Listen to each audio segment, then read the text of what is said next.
Il y a aussi une autre voix qu'on entend ici et là et qui parle d'un règlement de compte politique possible. Écoutez cet échange, il date de ce matin.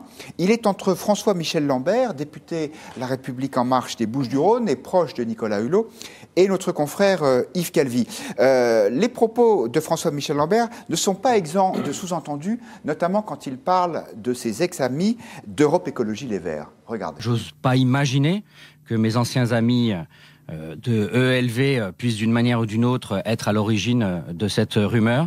En tout cas, je sais qu'ils ne supportent pas que nous réussissions, nous, dans ce gouvernement. Ils ne supportent pas que Fessenheim puisse in fine être fermé, que le glyphosate disparaisse dans 3 ans. Ce que vous venez de dire est très important, François-Michel Lambert, c'est que vous nous suggérez l'idée ce matin, et je le dis, ça fait partie effectivement, alors là, des rumeurs sur la rumeur, que ce puisse être des sous-groupes d'Europe Écologie Les Verts qui est sorti ce dossier. Éric Decoutié, vous avez lu ce dossier. Est-ce que vous partagez cette hypothèse ou cette rumeur vous semble-t-elle plausible? Je trouve ça, c'est du grotesque rajouté au grotesque. C'est pas le sujet. Qu'il y ait des gens qui nourrissent une rumeur, peut-être, je veux dire, je m'en fiche. Pour moi, cette affaire-là, c'est d'abord une question de journalisme. C'est-à-dire que, rumeur ou pas rumeur, quand on fait ce métier, moi je l'ai fait ici, j'ai travaillé sur l'enquête, et je connais assez bien un des auteurs de l'article, qui est quelqu'un de très respectable, Laurent Valdiguier, qui est un très bon journaliste, et alors je ne comprends pas. Parce que là, on a un papier qui nous raconte quelque chose, qui nous présente quelque chose comme un fait. Peu importe les sources, le complot ou pas complot, ça m'importe peu. Là, on a quelque chose qui ne reporte sur rien. On est en dehors de tous les clous journalistiques. On a une plainte, il y a une plainte qui a été déposée, et les faits sont prescrits. Donc, qu'est-ce que ça veut dire quand les faits sont prescrits? Ça veut dire que l'action publique est éteinte.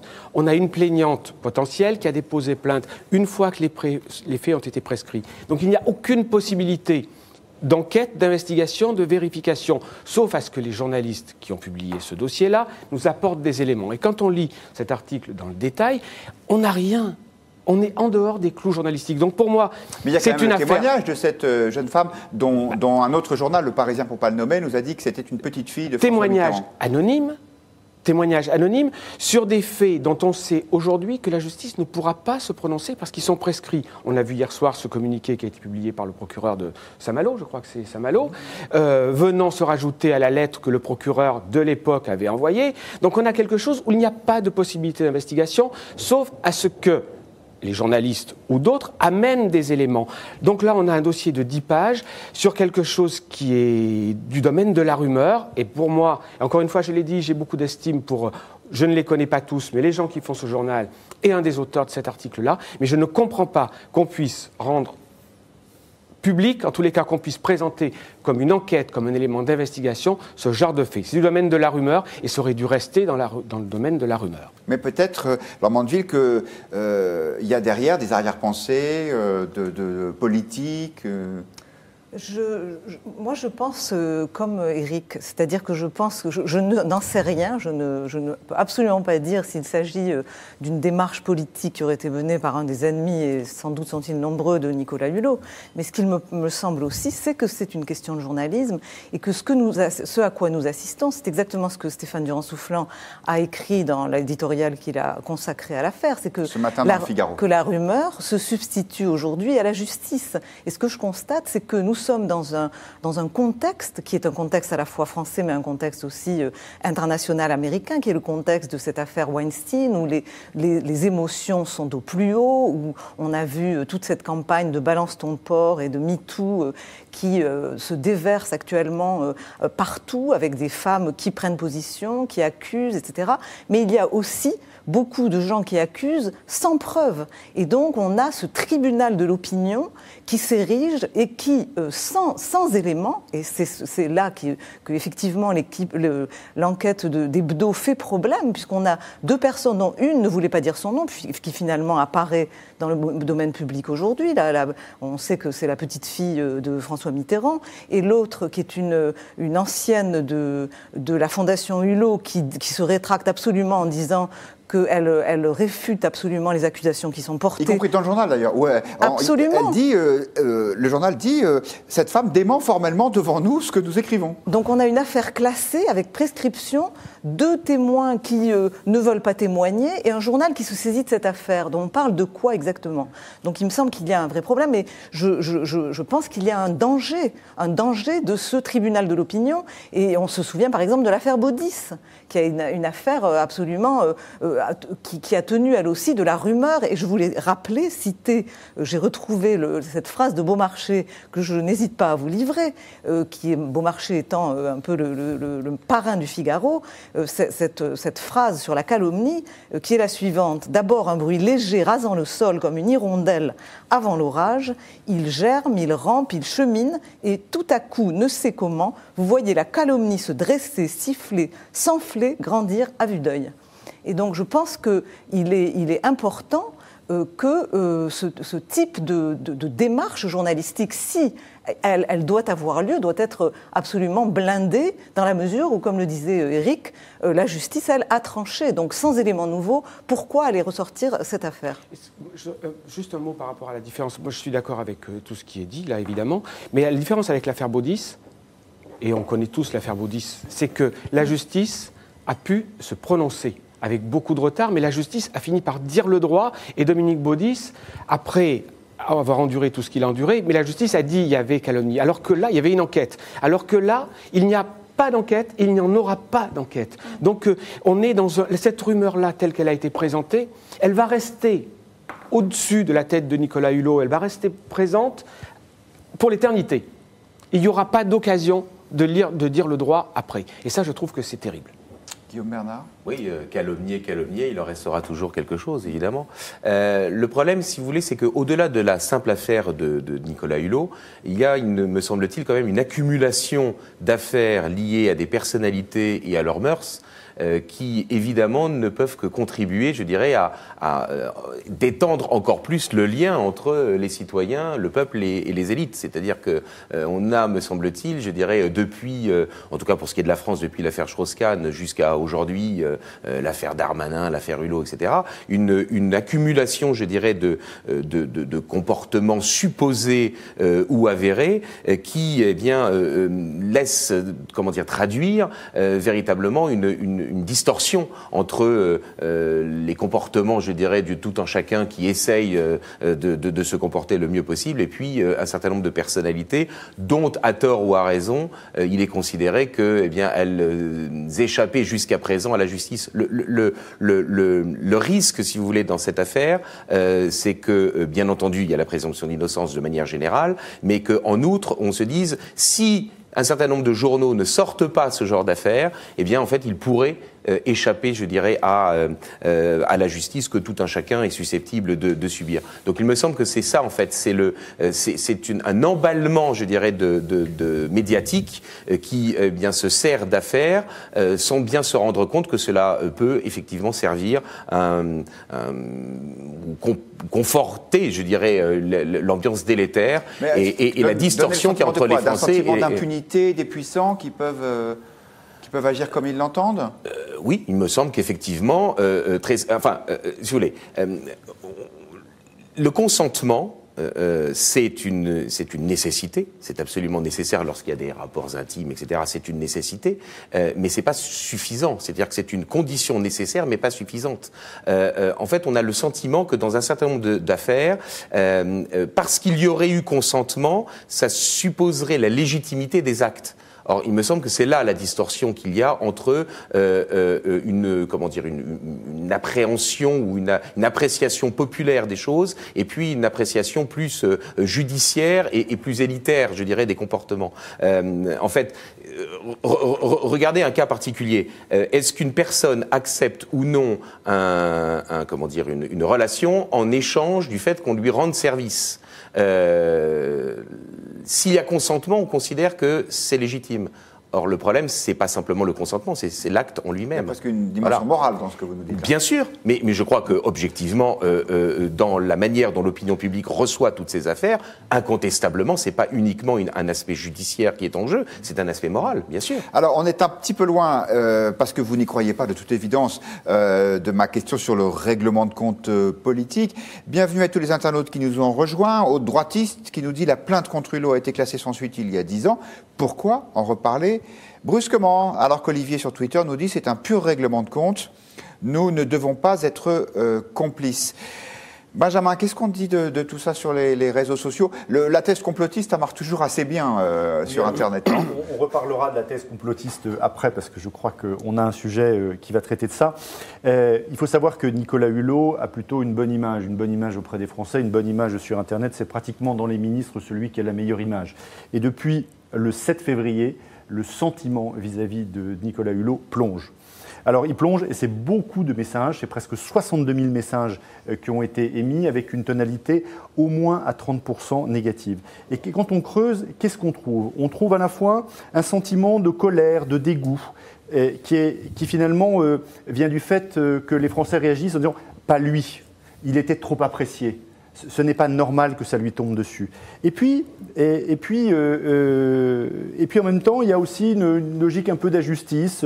Bref, c'est l'ambivalence qui aujourd'hui partage les Français. Et en fait, on se pose la question au final de savoir si on est dans une vraie crise de moralité, puisque finalement, Emmanuel Macron a ouvert une époque de grande probité, et donc là, peut-être pas coupable sur la justice, puisque ça a été traité, mais en tout cas, sur le terrain de la moralité, il y a peut-être des choses à dire. Ou alors, est-ce qu'on est dans une pure crise informationnelle, de rumeurs, qui va s'éteindre aussi vite? En tout cas, pour Nicolas Hulot, le vrai sujet, c'est la sortie de crise. C'est-à-dire, est-ce que demain, il va y avoir un sujet qui va chasser toute cette histoire, ou est-ce qu'il va y avoir encore l'entretien de petites rumeurs? Et là, ce sera beaucoup plus compliqué de s'en dessaisir. Alors justement, Benjamin, la communication de crise, notamment sur l'Internet et les réseaux sociaux, c'est l'une de vos spécialités. Qu'est-ce que vous conseilleriez, vous, à Nicolas Hulot aujourd'hui? Sur la crise, il y a toujours 3 grands temps. La première des choses, c'est en général une logique d'empathie. C'est-à-dire, en d'autres termes, comment vis-à-vis de la cible, eh bien, on va s'expliquer là-dessus. Et donc, finalement, il l'a dit, il était blessé, il est allé tout de suite s'expliquer. C'est ce qu'il a fait hier matin. C'est ce qu'il a fait. Ensuite, c'est donner les faits, c'est rappeler les faits. En l'occurrence, l'affaire est classée, d'accord ? Et puis ensuite, c'est de dire qu'est-ce qui se passe derrière. Parce que le vrai sujet, ça va être la sortie de crise. Si effectivement, il ne se passe plus rien à partir de demain, après-demain, etc., qu'importe, le truc va être chassé et on en trouvera quelques traces sur Google, mais ça ne va pas être persistant pour l'image de Nicolas Hulot. En revanche, s'il commence à avoir l'entretien d'une petite musique délétère, même si c'est que de la rumeur, là, ça va être beaucoup plus embêtant. Et la question, ce sera comment il se détache de l'ensemble de ces rumeurs et donc comment il sort de la crise. Oui. Si vous permettez, moi je vais rajouter une chose. Je crois que vous avez dit crise informationnelle, c'est pas grave. Moi je crois que ça n'est pas une crise informationnelle, on s'en moque. Je pense que cette histoire-là, on verra comment elle je ne lis pas dans le bar de café, je ne sais pas comment elle va évoluer. Mais en tous les cas, telle qu'on la voit aujourd'hui, elle révèle aussi un certain malaise de l'information et de la presse actuelle et de la presse écrite. La presse écrite, Marianne comme Le Figaro sont des journaux qui vont bien, mais la presse écrite dans sa globalité va plutôt mal. Et un des éléments de crédibilité de la presse écrite, justement par rapport aux réseaux sociaux, c'est qu'elle était capable de livrer de l'information vérifiée, de l'information solide. Et là, on a un journal qui vend de l'information qui est douteuse, qui lui amène de la rumeur. Et je pense que l'influence des réseaux sociaux, l'influence aussi de la faiblesse aujourd'hui de la presse écrite, est un danger parce qu'elle nous menace aujourd'hui dans une... comment est-ce que je pourrais dire pour être à la fois prudent par rapport à l'ensemble de la confrérie, mais il faut qu'on fasse attention de ne pas nous laisser embarquer dans une information qui soit commerciale, mais qui soit peu crédible. Ce que je veux dire, c'est qu'on a beau ne pas vendre beaucoup de journaux, on a intérêt à vendre de l'information qui soit vérifiée, qui soit crédible et qui soit compréhensible par tout le monde. Je pense que cette affaire-là, selon comment elle va évoluer, elle peut faire beaucoup de mal à la presse écrite. Alors, Mandeville, le président de la République, le Premier ministre ont réitéré à plusieurs reprises leur soutien à Nicolas Hulot, de façon plus ou moins officielle. Est-ce qu'aux États-Unis, une crise comme celle-là aurait été gérée de la même façon? C'est-à-dire que, est-ce qu'un responsable gouvernemental peut démentir et rester à son poste, ou est-ce que la pression serait plus forte qu'elle ne l'est en France? Il y a les deux cas de figure. Il y a le cas de figure, je dirais, entre guillemets, général, c'est-à-dire le contexte américain qui est un contexte, comme vous le savez, beaucoup plus puritain sur toutes les affaires qui ont trait justement à la vie privée, au sexe, etc. Et donc qui mettent nécessairement une pression, je dirais, extrême. Et en ce sens, il y a peut-être une forme d'américanisation, disons, des mœurs ici, sur les hommes politiques. Donc, c'est vrai, quand il y a une histoire comme ça, vous avez eu, notamment dans la foulée de cette affaire Weinstein, vous savez, le procureur ce fameux hollywoodien, voilà, le producteur hollywoodien qui est tombé sous le poids d'accusations absolument flagrantes pour le coup et très graves, en fait, de viol, harcèlement, etc.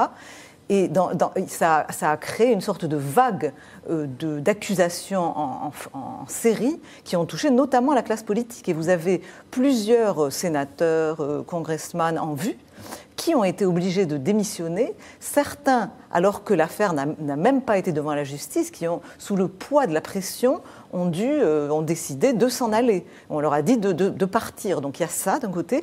Mais d'un autre côté, vous avez le phénomène Trump, qui est très intéressant, parce que le phénomène Trump, c'est justement totalement autre chose. C'est-à-dire que Donald Trump est accusé de tas de choses, et notamment dans ce domaine, vous savez qu'il y a eu des accusations, des histoires plus ou moins scandaleuses, notamment d'une journaliste de Vanity Fair qui a révélé qu'il avait eu une aventure avec elle, ou qu'il l'avait pressurée pour avoir des relations, alors que sa femme était enceinte de son bébé.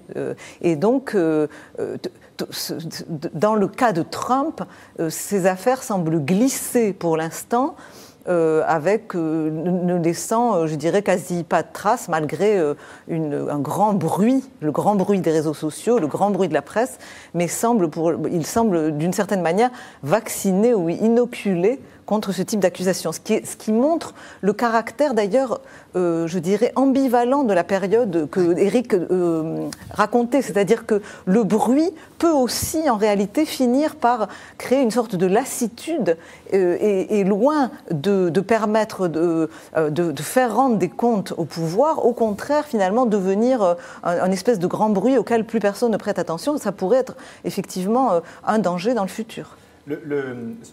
Ce dont on s'aperçoit dans la période actuelle, sur tous les personnages qui sont publics ou ceux qui sont à forte notoriété, c'est vraiment que la frontière entre la vie privée et la vie publique, elle n'existe quasiment plus. Et donc ça veut dire qu'on a la possibilité de remonter dans le passé, on a la possibilité d'étaler finalement tous ces sentiments, ce qui veut dire que quand on est en responsabilité, quand on est dans ce genre de poste, on est presque dans un état de crise latente permanente. C'est-à-dire qu'on doit être en veille sur le fait que ça peut partir sur n'importe quoi, de n'importe où et sur n'importe quel sujet, vrai ou faux.